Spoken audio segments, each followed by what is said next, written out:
Welcome to part 1 of my custom BRZ WRX Catback install for the 2015 Subaru Impreza 2-liter non-turbo hatchback.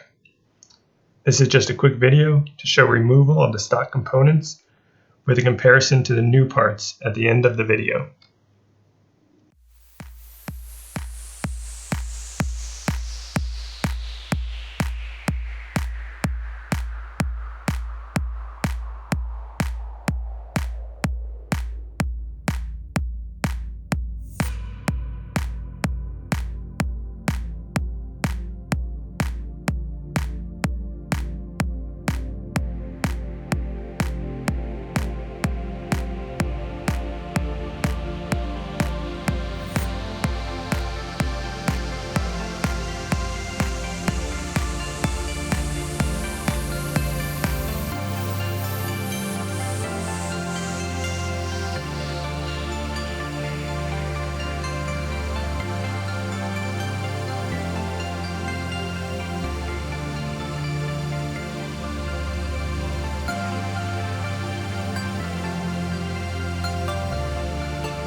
Here's the final product after removal.